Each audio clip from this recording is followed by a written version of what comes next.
이제야 숨 좀 쉬겠군. 21살 아내 장례식에서 남편이 내뱉은 말이더이다. 왕의 딸. 정선공주의 관이 땅에 묻히는 그 순간의 말이오. 이 뻔뻔한 놈은 또 이렇게 말했더이다. 여기서 공주는 전하의 딸이지 내 아내가 아니오. 관노비 윤희가 진짜 안주인이지. 아무리 정치적 혼인이라 해도, 아무리 조선시대라 해도 이건 너무했나이다. 태종의 늦둥이로 태어나 온 가족의 사랑을 받던 공주가 혼인 뒤 밥도 삼키지 못하고 밤마다 피를 토하며 죽어간 까닭이 무엇인지, 그리고 이 일을 알게 된 세종이 어떤 무서운 복수를 했는지 분노가 치밀어 오르다가도 마지막엔 눈물이 날 만큼 아름다운 결말이 기다리고 있나이다. 오늘 이야기 시작하기 전에 구독과 좋아요를 눌러 주시옵소서. 그럼 이야기 올리겠나이다. 눈발이 거세게 휘몰아치던 정해년 겨울밤. 창덕궁 대조전에선 산고가 한창이었다. 중전 원경왕후의 신음소리가 처마 끝 고드름처럼 차갑게 울려 퍼졌다. 태종 이방원은 어좌에 앉은 채 손끝을 지그시 맞잡고 있었다. 이미 왕자 넷을 둔 49의 왕에게 이번 해사는 예상치 못한 일이었다. 전하, 공주마마께서 탄생하셨사옵니다. 창공의 외침이 대전을 가득 메웠다. 태종의 굳은 얼굴에 미세한 떨림이 지나갔다. 공주라, 왕자가 아닌 공주라니. 그러나 이상하게도 실망은 없었다. 오히려 가슴 한편이 따스해져 오는 것에 느꼈다. 아이의 첫 울음소리가 들려왔다. 맑고 또렷한 그 소리는 마치 새벽 종소리처럼 궁궐의 어둠을 가르고 있었다. 태종은 천천히 일어나 대조전으로 향했다. 그의 발걸음엔 평소의 위험보다는 한 사내의 조심스러운 기대감이 배어 있었다. 중전마마의 상태는 어떠합니까? 다행히 무탈하시옵니다. 공주마마 또한 건강하시옵니다. 태종은 조용히 고개를 끄덕였다. 휘장을 걷고 들어선 내실에서 중전이 창백한 얼굴로 갓난아이를 품에 안고 있었다. 아이의 작은 손이 공중에서 꼼지락거리고 있었다. 정선이라 하겠소이다. 태종의 입에서 나직이 흘러나온 이름이었다. 정선공주. 다르고 어진 공주. 중전이 피곤에 젖은 눈으로 남편을 올려다보았다. 정선이라 좋은 이름이옵니다, 전하. 태종은 아이 곁에 무릎을 꿇고 앉았다. 거친 손으로 그 작디 작은 볼을 어루만졌다. 아이가 눈을 뜨자 또렷한 검은 눈동자가 아버지를 바라보았다. 그 순간 태종의 가슴에 묘한 전율이 흘렀다. 이 아이를 보니 처음으로 전쟁이 아닌 평화를 꿈꾸고 싶어진다. 태종은 속으로 중얼거렸다. 왕좌에 오르기 위해 형제들과 칼을 겨누었던 지난 날들, 공신들과 얽힌 복잡한 정치적 이해관계들, 그 모든 것이 이 작은 생명 앞에선 무의미해 보였다. 며칠 뒤 세자 충령이 정선을 보러 왔다. 20살의 충령은 아직 세자 책봉을 받지 않은 상태였지만 태종은 이미 마음속으론 그를 후계자로 여기고 있었다. 작은 누이 동생이 참으로 예쁘옵니다. 충령의 온화한 미소가 매실을 환하게 만들었다. 그는 조심스레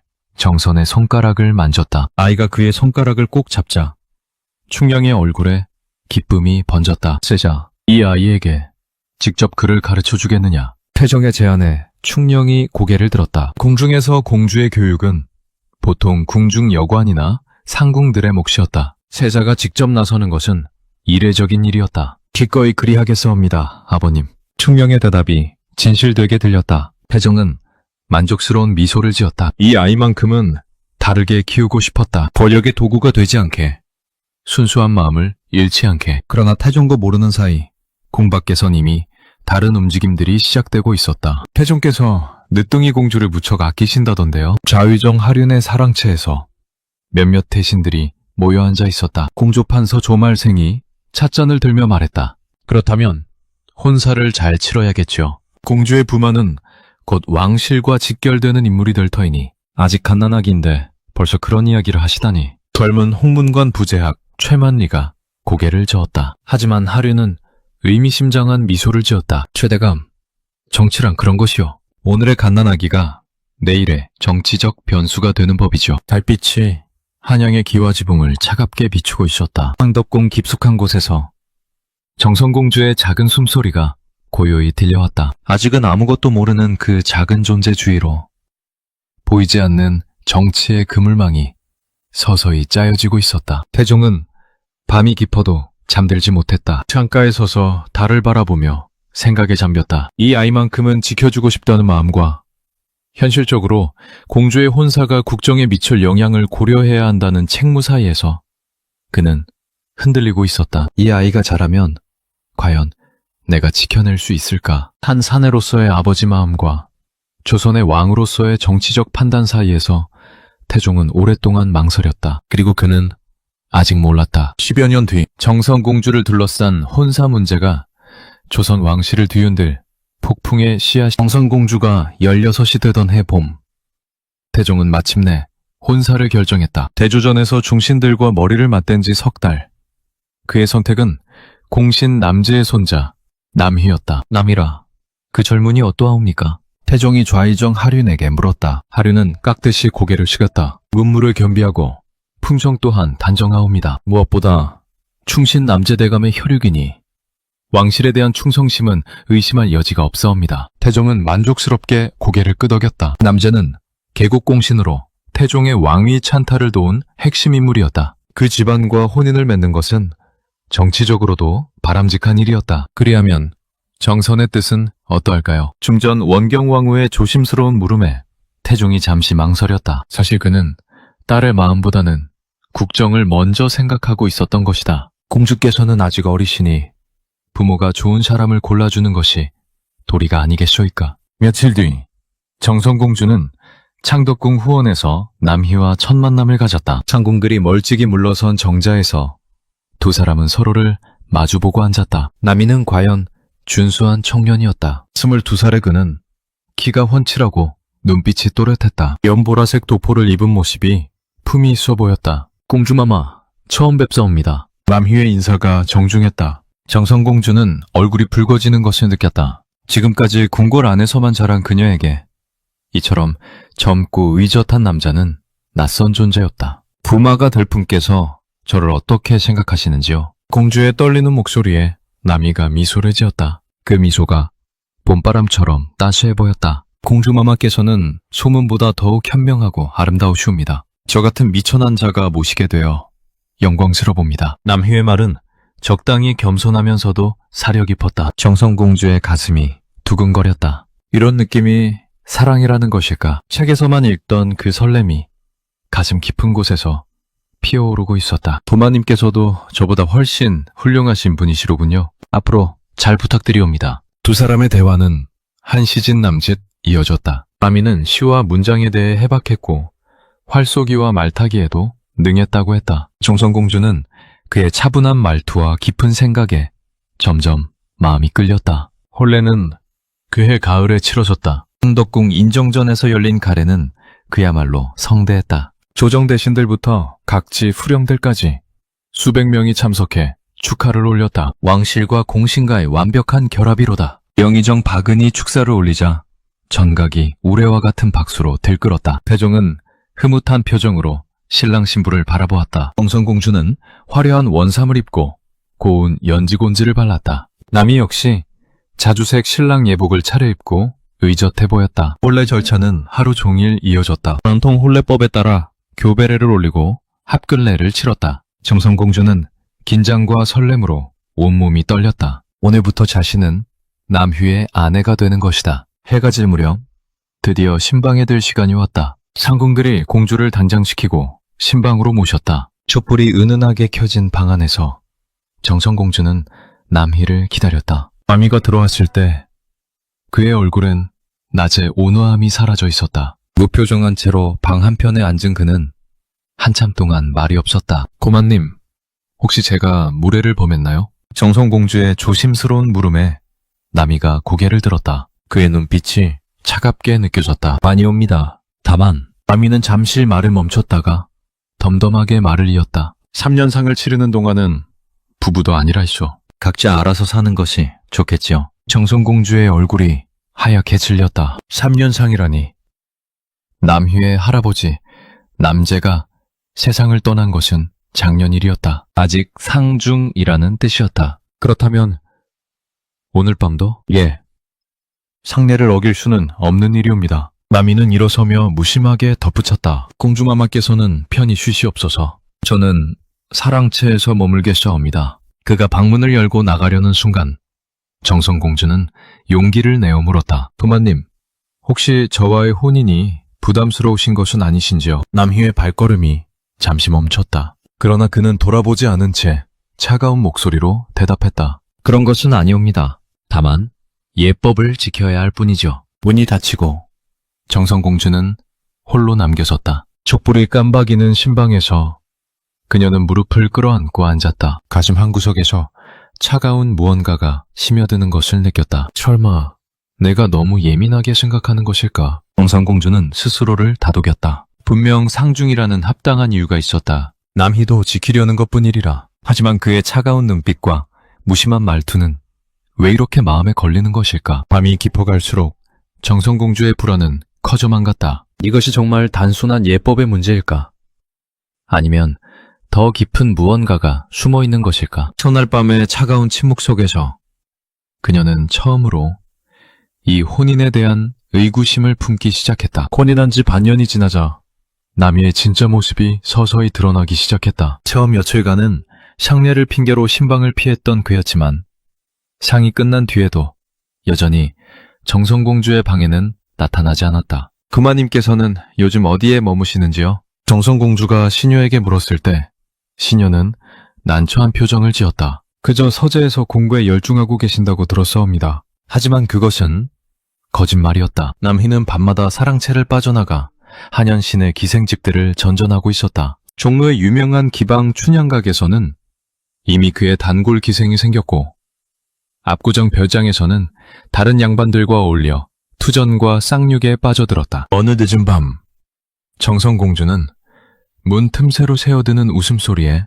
잠을 깼다. 남자와 여자의 낄낄거리는 소리가 사랑채 쪽에서 들려왔다. 그녀는 조심스레 창문으로 다가가 밖을 내다보았다. 달빛 아래 마당을 가로지르는 두 개의 그림자가 보였다. 하나는 분명 남이었고 다른 하나는 젊은 여인이었다. 여인의 웃음소리가 밤공기를 가르며 정성공주의 귀에 날카롭게 박혔다. 저 여인이 누구일까? 정성공주는 가슴이 답답해지는 것을 느꼈다. 남편이 다른 여인과 함께 있다는 사실보다도 자신은 아예 안중에도 없다는 현실이 더욱 참담했다. 며칠 뒤 정성공주는 윤희라는 이름의 관노비에 대해 알게 되었다. 20살 남짓한 그 여인은 본래 남희 집안의 종이었는데 언제부터인가 남희가 특별히 총애하기 시작했다는 것이었다. 공주마마, 그 계집은 이미 부마님의 첩이나 다름없사옵니다. 늙은 유모 박상궁이 조심스레 귀띔했다. 정성공주의 얼굴이 하얗게 질렸다. 첩이라니, 그것도 관노비를 부마님께서 따로 살림을 차려주셨다고 하옵니다. 아이까지 생겼다는 소문이. 박상궁의 말이 채 끝나기 전에 정성공주는 손으로 입을 막았다. 너무 충격적인 이야기였다. 혼인한 지 겨우 반년 만에 첩을 두고 아이까지 낳았다니. 그 순간 정성공주는 결심했다. 더 이상 침묵하고 있을 수 없었다. 왕의 딸로서, 아니 한 사람의 여인으로서 자신의 존재감을 되찾아야 했다. 사흘 뒤 오후 정성공주는 마침내 윤희를 직접 목격했다. 젊은 여인이 대담하게도 공주의 침전 앞마당을 가로질러 사랑채로 향하고 있었다. 고운 치마 저고리를 입고 머리에 비녀까지 꽂은 모습이 마치 정식 부인처럼 보였다. 감히. 정성공주의 가슴에서 분노가 치밀어 올랐다. 아무리 첩이라 해도 왕족인 자신의 거처 앞을 그렇게 당당하게 지날 수 있단 말인가. 그것은 명백한 모독이었다. 그날 저녁 정성공주는 남희를 불러들였다. 오랜만에 마주 앉은 부부 사이에는 차가운 침묵이 흘렀다. 부마님, 오늘 낮에 윤희라는 계집이 제 침전 앞을 지나가는 것을 보았사옵니다. 정성공주의 목소리는 떨렸지만 단호했다. 과미는 찻잔을 들며 무심하게 대답했다. 그래서 어쩌자는 말씀이시옵니까? 이 집의 안주인은 저가 아니라 공주가 되어야 합니다. 정성공주의 말에 남이의 입꼬리가 비틀어졌다. 그것은 조롱하는 웃음이었다. 공주마마, 착각하고 계신 것 같소이다. 남이는 찻잔을 탁자에 내려놓으며 천천히 말했다. 여기서 공주는 전하의 딸이지 내 아내가 아니옵니다. 왕실의 체면만 지켜주면 그만이요. 그 말은 날카로운 단도처럼 정성공주의 가슴을 깊숙이 베어 들어갔다. 그녀의 눈에서 눈물이 핑 돌았지만 남이는 아랑곳하지 않았다. 부마님, 그럼 저는 도대체 무엇이란 말씀입니까? 정치적 혼인의 산물이죠. 공주마마도 그런 줄 모르고 계셨던 것은 아니겠죠. 남희의 목소리에는 연민도 애정도 없었다. 오직 차가운 현실주의만이 배어 있었다. 그렇다면 처음부터 저를 속이신 것이옵니까? 속였다는 것은 잘못된 표현이오. 다만 각자 필요에 의해 맺어진 관계일 뿐이죠. 남이는 일어서며 마지막 일격을 가했다. 공주마마께서는 앞으로도 왕족으로서의 예우는 받으실 것이오. 하지만 그것이 부부로서의 애정과는 별개라는 점을 분명히 해두고 싶소이다. 남희가 나간 뒤 정성공주는 홀로 남겨진 방에서 무너져 내렸다. 바닥에 무릎을 꿇고 앉은 채 그녀는 흐느껴 울었다. 그동안 품어왔던 작은 희망들이 하나씩 산산조각 나는 소리가 들리는 듯했다. 그 이후로 남희의 냉대는 더욱 노골적으로 변했다. 공식 석상에서만 형식적인 예의를 갖췄을 뿐 일상에서는 정성공주를 투명인간 취급했다. 윤희는 더욱 당당해져서 낮에도 사랑채를 드나들었고 다른 하인들까지 공주보다는 그녀의 눈치를 보게 되었다. 공주마마, 이러시면 안 되옵니다. 전하께 말씀드리시죠. 박상궁이 안타까워했지만 정성공주는 고개를 저었다. 아버님께 무슨 말씀을 드리겠소이까? 부마가 다른 여인을 두었다고 하소연이라도 하라는 것이요? 왕족의 자존심이 그것을 허락하지 않았다. 더구나 정치적 혼인이라는 남희의 말이 틀린 것도 아니었다. 결국 정선공주는 모든 것을 혼자 감당해야 했다. 밤이 깊어갈수록 침전에 홀로 남겨진 정선공주는 창밖을 바라보며 생각에 잠겼다. 사랑채에서는 여전히 윤희의 웃음소리가 들려왔다. 그 소리가 마치 자신의 존재를 조롱하는 것처럼 느껴졌다. 나는 과연 무엇을 위해 살아가는 것일까? 촛불이 깜박이는 어둠 속에서 정선공주는 처음으로 자신의 삶에 대한 깊은 의문을 품었다. 왕족으로 태어났지만 진정한 사랑은 받지 못하고 혼인했지만 아내로 인정받지도 못하는 자신의 처지가 한없이 초라해 보였다. 참을 수 없는 모욕이 계속되자 정선공주는 마침내 친정의 구원을 청하기로 결심했다. 떨리는 손으로 붓을 잡고 편지를 써내려갔다. 아비와 오라버니께 딸의 삶이 이미 집이 아닌 형벌이 되었나이다. 남편은 첩을 두고 저를 없는 사람 취급하오며 하인들조차 저보다 그 계집을 웃어나옵니다. 이 딸이 왕족으로서 지켜야 할 체면과 한 여인으로서 견뎌야 할 고통 사이에서 더는 버틸 수가 없사옵니다. 편지를 읽은 태종의 얼굴이 불그락 푸르락 변했다. 상황으로 물러난 지 3년째였지만 딸을 향한 아버지의 분노는 조금도 줄어들지 않았다. 이 무슨 일이냐? 감히 왕의 딸을 이따위로 대한단 말이냐? 태종이 주먹을 탁자에 내리쳤다. 하지만 분노 뒤에는 무력감이 뒤따랐다. 이미 왕위를 물려준 몸.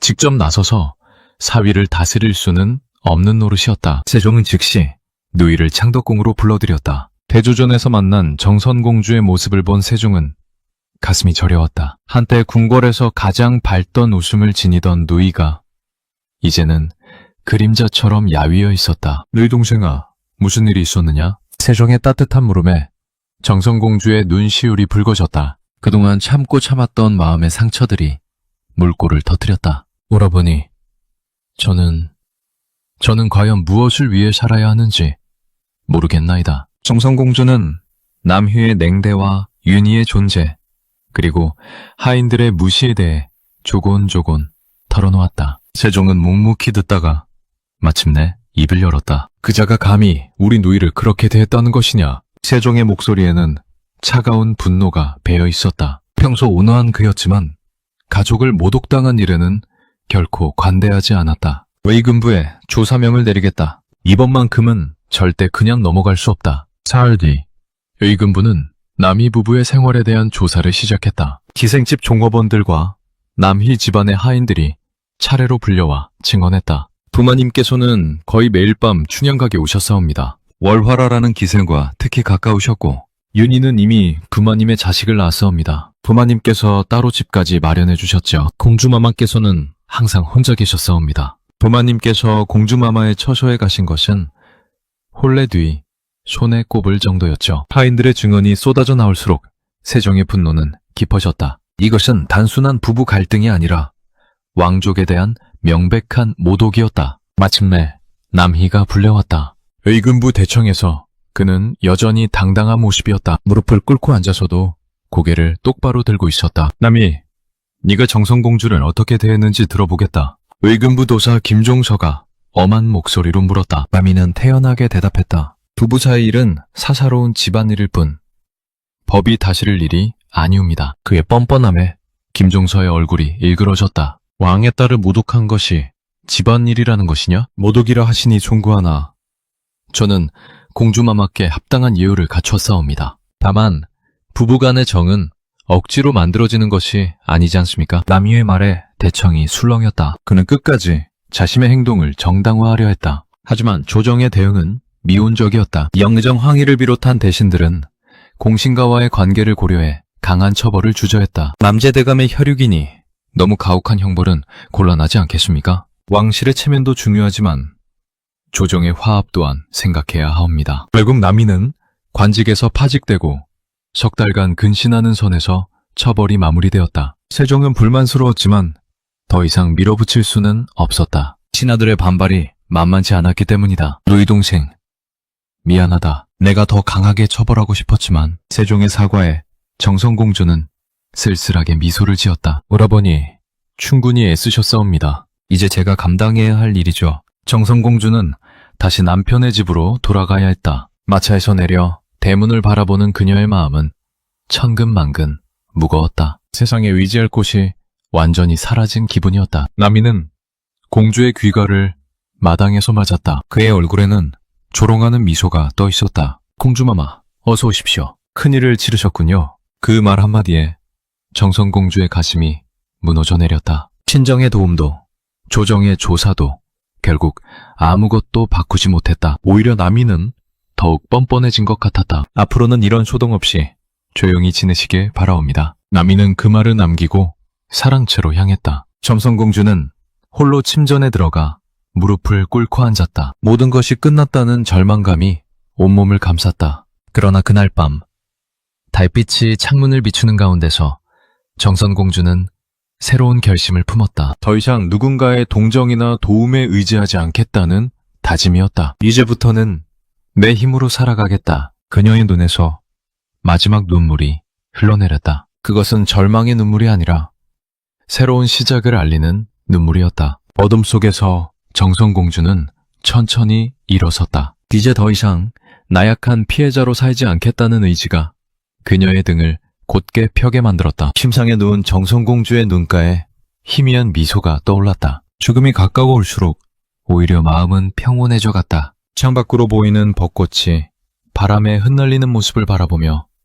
그녀는 지난날의 기억들을 천천히 되짚어보고 있었다. 아버님께서 처음 맥에 이름을 지어주시던 그날, 갓난아기였던 자신을 품에 안고 정선이라 하겠소이다 라고 말씀하시던 태종의 따뜻한 음성이 귓가에 맴돌았다. 그때 아버지의 눈빛은 진정한 사랑이 담겨 있었다. 권력이나 정치적 계산이 아닌 순수한 아버지의 마음이. 오라버니께서 직접 글을 가르쳐 주시던 시절도 세종이 어린 자신에게 한 글자 한 글자 정성스레 가르쳐 주던 모습이 눈앞에 그려졌다. 정선아, 글은 마음을 담는 그릇이란다 라고 하시며 미소 짓던 오라비의 모습. 그 시절엔 정말 세상이 온통 따스했었다. 하지만 그 따스함도 혼인과 함께 사라져버렸다. 남희와의 첫 만남에서 느꼈던 설렘조차 이제는 쓰라린 기억이 되었다. 그의 사려 깊은 말과 온화한 미소가 모두 가면이었다는 것을 알았을 때 배신감이 가슴을 저며왔다. 그래도 나는 끝까지 그를 미워하지 못했구나. 정성공주는 쓸쓸히 고개를 저었다. 남희가 앞세워 자신을 모욕할 때도, 자신이 입던 비단 옷을 처백에 갈아입히며 조롱할 때도 그녀는 분노보다는 슬픔을 더 많이 느꼈다. 어쩌면 그것이 자신의 가장 큰 약점이었을지도 모른다. 며칠 전 남희가 술에 취해 던진 그 잔혹한 말들이 다시 떠올랐다. 태종대왕께서 아무리 전하를 사랑하셔도 이미 상황일 뿐이요. 이 집에서는 내가 법이요. 그 순간 정선공주는 마지막 희망의 끝마저 놓아버렸다. 아무리 왕의 딸이라 해도 결혼한 여인은 결국 남편의 소유물에 지나지 않는다는 현실을 뼈저리게 깨달았던 것이다. 그 뒤로 그녀는 밥을 삼키지 못했다. 밤마다 기침과 함께 피를 쏟았고 몸은 점점 쇠약해져 갔다. 하지만 이상하게도 마음은 오히려 가벼워졌다. 더 이상 버텨야 할 이유를 찾지 못했기 때문일까? 그래도 나에게는 사랑이 있었다. 정성공주는 아버지와 오라비의 따뜻한 사랑을 떠올렸다. 비록 짧았지만 진실한 애정을 받으며 자란 어린 시절이 있었다. 그것만으로도 충분히 감사할 일이었다. 세상에는 그마저도 받지 못하고 사는 사람들이 얼마나 많은가. 또한 자신의 고통이 헛되지 않을 것이라는 희망도 있었다. 언젠가는 이런 일들이 되풀이되지 않는 세상이 올 것이다. 여인들이 단순한 정치적 도구가 아니라 한 사람의 인격체로서 존중받는 세상이, 그런 세상을 만들어가는 것은 오라비와 그 후손들의 몫이겠지만 자신의 희생이 그 초석이 될 수도 있지 않을까. 내가 겪은 이 아픔이 누군가에게는 교훈이 되기를. 정성공주는 그런 생각을 하며 마음의 평안을 찾았다. 자신의 삶이 완전히 무의미하지는 않았다는 깨달음이 그녀에게 마지막 위안을 주었다. 문 밖에서 급한 발걸음 소리가 들렸다. 세종이 급히 달려온 모양이었다. 정성공주는 힘겹게 미소를 지으며 오라비를 맞을 준비를 했다. 이재성을 작별할 시간이 왔다. 아버님, 오라버니, 미안하옵니다. 하지만 이것이 저에게는 가장 좋은 선택이옵니다. 창밖에 벚꽃이 마지막 꽃잎을 떨어뜨리고 있었다. 정성공주는 그 모습을 바라보며 자신도 저 꽃처럼 조용히 세상과 작별할 수 있기를 빌었다. 21년의 짧은 생이었지만 사랑과 슬픔, 희망과 절망을 모두 경험한 충만한 삶이었다고 스스로를 위로했다. 정성공주의 장례가 치러지던 날, 창덕궁 전체가 슬픔에 잠겼다. 세종은 3일 동안 정사를 돌보지 못했다. 어전에서 눈물을 흘리며 누이의 사제문을 직접 써내려갔다. 하늘이여, 어찌 이런 일이 있을 수 있사옵니까? 꽃다운 나이의 누이가 이렇게 먼저 떠나다니. 붓끝이 떨려 글씨가 번지는 것도 아랑곳하지 않고 세종은 마음 깊은 곳에서 우러나오는 애도의 글을 써내려갔다. 대신들은 감히 말을 걸지 못한 채 조용히 지켜만 보고 있었다. 장례 행렬이 종료로 향할 때 한양 백성들까지 길가에 나와 조문했다. 정성공주의 비극적 삶이 이미 소문으로 퍼져 있었던 것이다. 젊은 아녀자들은 눈물을 흘리며 상여를 바라보았고 남정들도 숙연한 표정으로 고개를 숙였다. 가엾은 공주마마, 왕족으로 태어나셨지만 참으로 불행하셨구나. 백성들의 탄식 소리가 행렬을 따라 흘렀다. 그런데 상가의 한 구석에서 전혀 다른 모습을 보이는 이가 있었다. 도마 남이었다. 그는 상복을 입고 있었지만 얼굴에는 슬픔의 기색이라고는 찾아볼 수 없었다. 오히려 피곤해하는 듯 하품을 참고 있었다. 장례의식이 길어지자 은근히 짜증을 내는 기색까지 보였다. 종묘에서의 제례가 끝나고 관을 매장할 때 남이는 다른 조문객들에게서 살짝 떨어진 곳에 서 있었다. 그때 그의 입에서 나직한 중얼거림이 흘러나왔다. 이제야 숨 좀 쉬겠군. 그 말을 들은 사관 김문기의 얼굴이 순간 경직되었다. 설마 상중에, 그것도 부인의 장례식에서 그런 말을 할 수 있단 말인가? 김문기는 귀를 의심했지만 남이의 입가에 떠오른 안도의 표정을 보고서야 자신이 잘못 들은 것이 아님을 깨달았다. 김문기만이 아니었다. 예조판서 신계 역시 남희의 태도를 유심히 지켜보고 있었다. 다른 조문객들이 눈물을 흘리며 애도하는 가운데 홀로 무덤덤한 표정으로 서 있는 남희의 모습이 그의 눈에 들어온 것이다. 저자가 정말로 공주마마를 학대한 것이 사실이로구나. 신계의 가슴에서 분노가 치밀어 올랐다. 아무리 정치적 혼인이라 해도, 아무리 사랑이 없었다 해도 죽은 아내의 장례식에서 저런 태도를 볼 수 있단 말인가? 장례가 모두 끝나고 궁으로 돌아가는 길에 김문기와 신계는 서로 눈짓을 주고받았다. 오늘 본 것을 그냥 넘어갈 수는 없었다. 그날 밤 대신들은 은밀히 모여 상소문을 작성했다. 김종서, 신계, 김문기를 비롯해 10여 명이 관료들이 한자리에 모였다. 더 이상 참을 수 없소이다. 저자가 보인 오늘의 모습은 왕실에 대한 명백한 모독이요. 김종서가 분노에 찬 목소리로 말했다. 다른 대신들도 고개를 끄덕였다. 두마 남희는 공주마마를 학대하고 장례석상에서까지 왕실을 우롱하였으니 더는 백성 위에 세워둘 수 없사옵니다. 징계가 붓을 들어 상소문을 써내려갔다. 그동안 공신가와의 관계 때문에 강하게 처벌하지 못했던 것에 대한 후회와 오늘 목격한 남유의 파렴치한 행태에 대한 분노가 글 속에 고스란히 담겨 있었다. 이번만큼은 전하께서 단호하게 처결하시기를 간절히 바라옵니다. 상소문이 완성되자 대신들은 밤중임에도 불구하고 즉시 대궐로 향했다. 이런 일을 하루라도 더 미룰 수는 없었다. 세종은 여전히 상복을 입은 채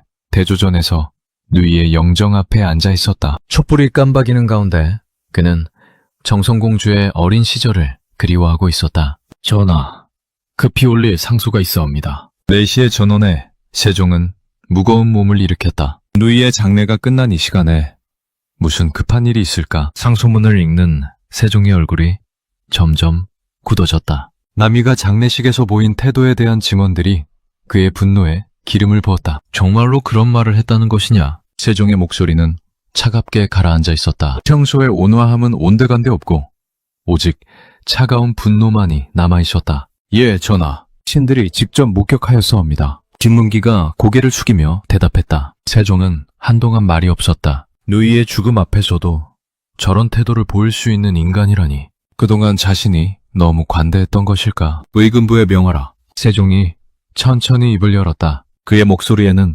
되돌릴 수 없는 결연함이 배어 있었다. 밤이를 곧바로 의금부에 가두어라. 이번엔 왕실도 공신가도 아무도 그의 방패가 되지 못할 것이다. 대신들의 얼굴에 놀라움이 스쳤다. 세종이 이렇게 단호한 명령을 내리는 것은 극히 이례적인 일이었다. 하지만 그 누구도 반대하지 않았다. 모두가 남희의 행태에 분노하고 있었기 때문이다. 그날 밤 의금부 관리들이 남희의 집을 급습했다. 남희는 윤희와 함께 술을 마시며 담소를 나누고 있었다. 갑자기 들이닥친 관리들을 보고 그는 당황했다. 무슨 일이요? 부마 남휘, 왕명에 따라 체포한다. 의금부 도사 김종서가 엄숙하게 말했다. 남희의 얼굴이 하얗게 질렸다. 무슨 죄목으로? 왕실 모독죄다. 더 이상 변명하지 마라. 남희는 그제야 자신이 진정으로 건드려서는 안 될 선을 넘었다는 것을 깨달았다. 지금까지는 공주 개인에 대한 학대였지만 장례식에서의 행동은 왕실 전체에 대한 모독이었다. 특히 세종의 인내심을 완전히 바닥나게 만든 것이었다. 내가 잘못 계산했구나. 남이는 속으로 후회했지만 이미 늦었다. 그는 결박당한 채로 의금부로 끌려갔다. 윤희가 울부짖는 소리가 뒤에서 들려왔지만 이제 그것조차 무의미했다. 세종은 이번에는 단 한 번도 관용을 베풀지 않았다. 남희의 운명은 이미 결정되어 있었다. 정성공주에게 가한 모든 고통이 마침내 그 자신에게로 돌아오는 순간이었다. 의금부 대청에 남희가 끌려온 것은 체포된 지 사흘 뒤였다. 그는 여전히 당당한 기세를 잃지 않고 있었다. 무릎을 꿇고 앉아서도 고개를 똑바로 들고 신문관들을 노려보았다. 남휘, 네 죄를 알겠느냐? 의금부 도사 김종서가 엄숙하게 물었다. 남희는 콧방귀를 끼며 대답했다. 무슨 죄를 말씀하시는 것입니까? 아내에게 소리 좀 친 것이 죄라면 이 나라 사내들 절반은 목을 내놓아야 할 것입니다. 그의 뻔뻔함에 대청이 술렁였다. 김종서의 얼굴이 굳어졌다. 지금도 그런 소리를 하고 있느냐? 정선공주를 학대하고 왕실을 모독한 것이 단순히 부부싸움이라는 것이냐? 학대라니요. 저는 공주마마께 정당한 예우를 갖추었습니다. 다만 사사로운 정까지 억지로 만들어낼 수는 없지 않습니까? 남이는 끝까지 자신의 행동을 정당화하려 했다. 하지만 이번에는 그의 거짓을 뒷받침해줄 증인들이 없었다. 그렇다면 이 증언들은 모두 거짓이라는 것이냐? 김종서가 손에 든 서류들을 흔들어 보였다. 그동안 수집한 증언들이 빼곡히 적혀 있었다. 춘향각의 기생 월화는 말하되 부마님께서는 공주마마를 항상 천도꾸러기 취급하셨다고 하였다. 하인 갑돌이는 증언하되 부마님께서 공주마마의 방에 가신 적이 손에 꼽을 정도였다고 하였다. 의원 허주는 말하되 공주마마께서는 마지막 달에 밥을 거의 드시지 못하셨다고 하였다. 하나씩 읽어내려갈 때마다 남희의 얼굴이 조금씩 굳어졌다. 그러나 그는 여전히 인정하려 하지 않았다. 그것들은 모두 과장된 것들이옵니다. 아래 것들이 무슨 일인지 제대로 알겠습니까? 그때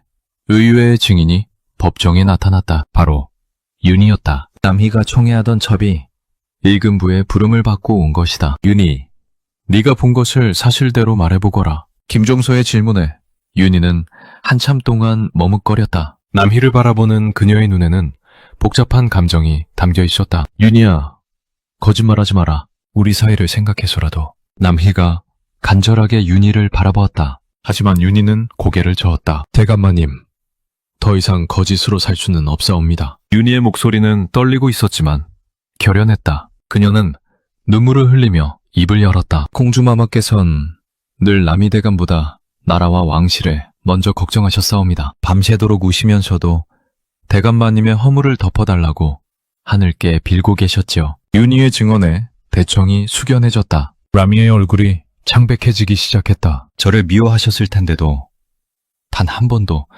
저에게 모진 말씀을 하지 않으셨사옵니다. 오히려 미가 남편을 사랑한다면 잘못된 길로 빠지지 않게 도우라고 하셨죠. 눈물이 윤희의 뺨을 타고 흘러내렸다. 그녀의 증언은 남희의 변명을 완전히 무너뜨렸다. 그것은 남희가 말을 더듬었지만 더 이상 할 말이 없었다. 모든 증거와 증언이 그의 죄를 명백히 드러내고 있었다. 그때 대청 뒤편 문이 열리며 세종이 나타났다. 모든 사람들이 급히 엎드려 절했다. 전하, 이런 자리에 어찌? 김종서가 놀라며 말했다. 세종은 여전히 상복을 입고 있었다. 내 사위의 마지막을 직접 보고자 한다. 세종의 목소리는 차갑게 가라앉아 있었다. 그는 남희 앞에 서서 마지막 질문을 던졌다. 남희, 한 번만이라도 정선의 이름을 부르며 용서를 청할 마음이 없느냐? 그렇다면 네 목숨이라도 살려주겠다. 이것은 세종이 주는 마지막 기회였다. 아무리 분노해도 그는 여전히 자비로운 왕이었다. 남희가 진심으로 뉘우친다면 죽음만은 면하게 해주려 했다. 하지만 남희는 끝까지 고개를 돌리고 침묵했다. 자존심이 그것을 허락하지 않았다. 아니면 정말로 정선공주에 대한 어떤 감정도 없었던 것일까? 세종의 얼굴에서 마지막 자비마저 사라졌다. 그는 천천히 고개를 끄덕이며 판결을 내렸다. 부마라 하여 죄를 가볍게 할 수 없다. 세종의 목소리가 대청 전체에 울려 퍼졌다. 정선공주를 유린하고 왕실을 모독한 죄인 남희는 대역죄인에 준하여 능지처참하라. 그 순간 남희의 얼굴이 하얗게 질렸다. 능지처참이라니. 설마 정말로 그렇게까지 할 줄은 몰랐다. 전하! 살려주십시오! 남희가 마침내 무릎을 꿇고 애걸했다. 하지만 세종은 이미 등을 돌리고 있었다. 이미 늦었다. 스스로 선택한 길이니 끝까지 가거라. 처형일이 정해졌다. 사흘 뒤 서소문 밖에서 형이 집행될 예정이었다. 그날 아침 처형장으로 끌려가는 길에서 남희는 처음으로 정선공주의 마지막 모습을 떠올렸다. 죽음을 앞두고도 자신을 미워하지 않겠다고 했던 그 온화한 미소가. 만약 그때 내가 다르게 했다면. 하지만 후회하기에는 이미 너무 늦었다. 처형대 앞에서 남희의 무릎이 풀렸다. 이제서야 자신이 얼마나 소중한 것을 잃었는지 깨달았지만 돌이킬 수 없는 강을 이미 건너버린 뒤였다. 달이 번쩍이는 순간 남희는 마지막으로 정선공주의 이름을 불렀다. 정선아, 미안하다. 하지만 그 말은 바람에 흩어져 아무도 되지 못했다. 정의는 늦었지만 결국 이루어졌고 새로운 질서가 왕실에 자리 잡기 시작했다. 다시는 왕족을 함부로 대하는 일이 없도록 하겠다는 세종의 의지가 온 조정에 분명히 전해진 것이다. 남희의 처형이 끝난 뒤 한 달여가 지난 어느 날 세종은 홀로 정선공주의 능을 찾았다. 동고능 한편에 조성된 공주의 무덤 앞에 서니 마음이 숙연해졌다. 봄바람이 능 위로 불어와 벚꽃잎을 흩날리고 있었다. 정선아, 오라비가 왔다. 세종은 무릎을 꿇고 앉아 누이에게 말을 걸었다. 그의 목소리는 여전히 애틋함으로 떨리고 있었다. 네가 흘린 눈물이 조선의 법을 바꿨다. 이 뒤로 누구도 왕의 딸을 함부로 대하지 못할 것이다. 세종은 품에서 두루마리를 꺼내어 펼쳤다. 그것은 새로 제정한 법조문이었다. 금화는 왕실 여인을 극진히 모셔야 하며 첩을 두거나 학대하는 일이 있으면 대역죄에 준하여 처벌한다. 이 법의 이름을 정선조라 하여 네 이름이 영원히 기억되게 하겠다. 그는 조용히 두루마리를 읽어나갔다. 6개 조항으로 이루어진 이 법은 앞으로 조선 왕실 여인들의 권익을 보호하는 든든한 방패막이가 될 것이었다. 네 고통이 헛되지 않았음을 이제야 깨닫는구나. 오라비가 늦었다. 정말 늦었다. 세종의 눈가에 눈물이 맺혔다. 하지만 그것은 후회만의 눈물은 아니었다. 누이의 희생이 더 나은 세상을 만드는 밑거름이 되었다는 안도감도 함께 담겨 있었다. 그 무렵 궁궐에서는 새로운 변화들이 일어나고 있었다. 세종은 부마 교육 제도를 새로 만들어 왕실과 혼인하기 전 반드시 예법과 덕목을 배우게 했다. 또한 왕실 여인들에게도 더 많은 자유와 권한을 주어 억압받지 않고 살 수 있는 환경을 조성했다. 전하의 이러한 조치가 참으로 현명하옵니다. 좌의정 황희가 감탄하며 말했다. 세종은 고개를 끄덕이며 대답했다. 정선의 죽음에서 배운 것이요. 왕족이라는 이름이 오히려 족쇄가 되어서는 안 되지 않겠소. 시간이 흐르면서 정선공주의 이야기는 백성들 사이에서도 널리 알려졌다. 처음에는 동정과 안타까움으로 시작된 이야기였지만 점차 교훈과 희망의 상징으로 바뀌어갔다. 한양의 여인들은 종종 절을 찾아가 정선공주의 위패 앞에 촛불을 켰다. 특히 부당한 대우를 받는 아내들이나 혼인을 앞둔 처녀들이 그곳을 찾았다. 정선공주 마마, 부당한 사랑에 울지 않는 세상을 열어주소서. 저희도 공주마마처럼 끝까지 품위를 잃지 않고 살 수 있게 해주소서. 그들의 기도 소리는 간절했다. 정선공주의 이야기가 그들에게 위로와 용기를 주고 있었던 것이다. 어느 날, 한 늙은 스님이 세종에게 말했다. 전하, 들리는 소문에 따르면 정선공주 마마의 넋이 좋은 곳으로 다시 태어나셨다고 합니다. 그것이 사실이라면 다행이겠소이다. 세종이 관심을 보이자 스님이 계속 말했다. 강릉 어느 집안에 태어나신다 하니 아마도 훗날 큰 인물이 되어 세상을 밝히실 것이옵니다. 실제로 세월이 흐른 뒤 정선공주와 관련된 신묘한 이야기들이 백성들 사이에 전해졌다. 그녀의 따뜻한 마음씨와 현명한 지혜가 후손들에게 이어져 이이와 신사임당 같은 위대한 인물들로 환생했다는 소문이었다. 물론 그것은 확인할 수 없는 이야기였지만 사람들은 그런 믿음을 통해 위안을 얻었다. 억울하게 죽은 영혼이라도 언젠가는 더 나은 삶으로 돌아올 수 있다는 희망이었다. 세종 말년, 그는 정선공주의 능을 다시 찾았다. 이번에는 손자 단종을 데리고 온 것이었다. 할아버지, 고모께서는 어떤 분이셨나요? 어린 단종의 물음에 세종이 미소를 지었다. 참으로 어지고 현명한 분이셨다. 비록 짧은 생을 사셨지만 많은 것을 우리에게 남겨주셨지. 단종은 고개를 갸우뚱했다. 무엇을 남겨주셨는지요? 사랑이란 서로를 존중하는 것이라는 가르침을 주셨다. 그리고 여인이라고 해서 함부로 대해서는 안 된다는 깨달음도 주셨지. 세종은 정선공주의 무덤을 바라보며 속으로 다짐했다. 앞으로는 이런 비극이 되풀이되지 않도록 하겠다고. 모든 왕실 여인들이 존중받으며 살 수 있는 세상을 만들어 가겠다고. 저녁 무렵 세종과 단종이 궁으로 돌아가는 길에 한 무리의 여인들이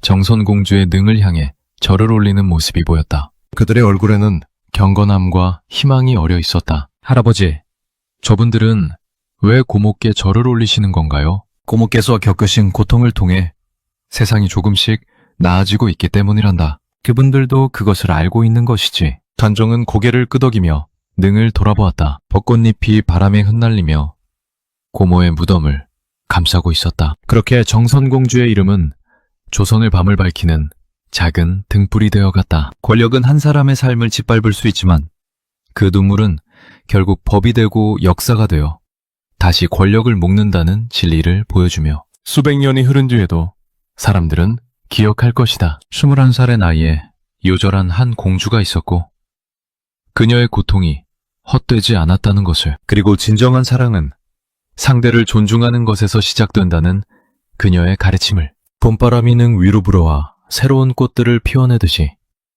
정선공주의 정신도 조선 땅 곳곳에서 새로운 희망의 꽃으로 피어나고 있었다. 그것이 그녀가 세상에 남긴 가장 소중한 유산이었다.